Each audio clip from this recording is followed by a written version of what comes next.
एक गांव बिलालपुर नामक है। यहाँ एक मजदूर अपना पत्नी के साथ रहता है। इनके पास सिर्फ एक झोपड़ी है। यह लोग बहुत ही मजबूर है।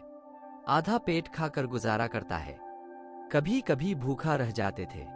एक दिन गांव के एक सेठ ने शहर से बाहर एक पुरानी हवेली में काम दिया। मजदूर ने काम ले लिया। अगले दिन अपनी पत्नी के साथ चल दिया हवेली के ओर। हवेली में पहुंचा, वहां दो लोग थे, एक औरत एक मर्द। उन दोनों ने मजदूर को कमरा दिखाया और दोनों ने बड़े आराम से सो गया।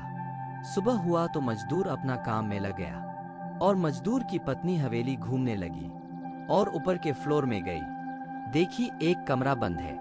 ये कमरा बंद है, इसके अंदर जरूर कुछ होगा। जाकर देखती हूँ क्या है इसके अंदर। अच्छा, तो ये संदूक पड़ा हुआ है, इसको खोल के चेक करती हूँ क्या है इसके अंदर। जरूर खजाना होगा। फिर रात हो जाता है और दोनों सो जाते हैं। तभी कमरे में एक अजीब आवाज आती है।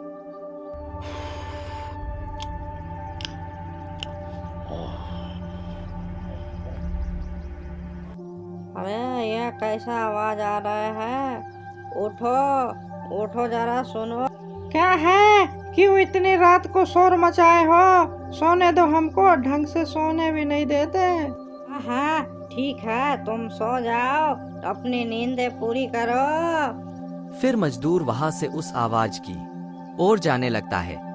जाकर देखता है एक अजीब भूतनी जिसका सर इंसान जैसा और बॉडी जानवर जैसा है और एक आदमी को जिंदा काट कर चबा चबा कर खा रही है। आदमी का बड़ी को 3 टुकड़े में काटी है और सर जिंदा है। मजदूर यह सब देखकर मजदूर की आंख खुली की खुली रह जाता है। फिर मजदूर वहां से भागता है और खुले में आकर सांस लेता है। अरे ये कैसा अजीब प्राणी है। चलो सो जाता हूँ, सुबह देखूंगा। फिर मजदूर जैसे तैसे दिल पे पत्थर रख कर सो जाता है और सुबह होते ही भागते हुए इस गांव के मुखिया के घर जाता है और मुखिया से बात करता है। मुखिया जी, हम बिलालपुर गांव से आए हैं। इस हवेली में मजदूरी कर रहे हैं। इस हवेली में मैंने देखा तहखाने में एक अजीब सी प्राणी एक इंसान को मार के खा रही थी। अरे यह तो अनर्थ हो गया। किसने उस भूतनी को आजाद कर दिया? तहखाने में एक संदूक बंद थी, कौन खोला? 1000 साल पहले दफन किया हुआ था उस भूतनी को संदूक में। अब कोई नहीं जिंदा बचेगा। फिर मजदूर चल देता है हवेली की तरफ। मजदूर बहुत ही डर गया था और जब हवेली में आ जाता है तो मजदूर की हालत खराब हो गया। देखा कि उसकी पत्नी को भूतनी मार कर खा रही है। जैसे तैसे मजदूर वहां से अपना जान बचा कर भागा। फिर भूतनी आजादी से घूमने लगी। हवेली के बाहर एक पेड़ पे जा बैठी। आजादी, बरसों बाद मिली है मुझे आजादी। सबको मार दूंगी, सबको मार दूंगी।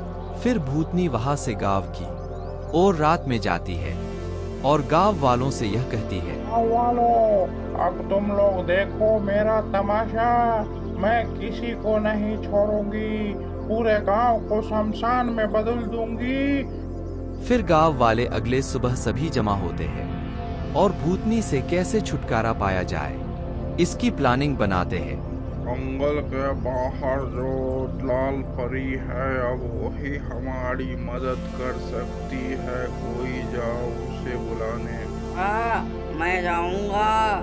मैंने अपने परिवार खोया है। मैं कैसे भी उस लाल परी को ढूंढ के लाऊंगा और इस भूतनी का नामो निशान खत्म कर दूंगा।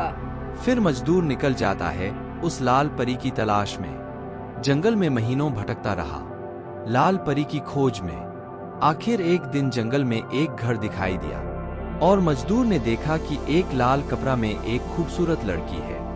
मजदूर बहुत खुश हुआ और गया परी के पास और बोला, परी माँ, बचा लो गाँव वालों को, भूतनी जिंदा हो गई है। मेरी बीवी को भी मार दी। क्या भूतनी आजाद हो गई? किसने किया आजाद भूतनी को? चलो जल्दी मेरे साथ, नहीं तो अनर्थ हो जाएगा सारे गांव में। फिर लाल परी और मजदूर दोनों गांव की तरफ जाने लगते हैं और गांव में आ जाते हैं। लाल परी बोली भूतनी को, ऐ भूतनी, तू फिर आजाद हो गई। तुमको अब फिर मैं आया हूँ, मार के ही वापस जाऊंगी।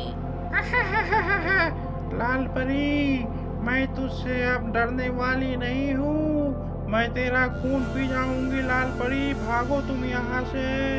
फिर भूतनी और परी के बीच लड़ाई शुरू हो जाता है और दोनों अपनी अपनी जादू करते हैं और मुकाबला बराबर का था। बहुत लंबी समय तक लड़ाई चली। आखिर में परी का जादू आसमान से गिरी और भूतनी मर गई और जल गई।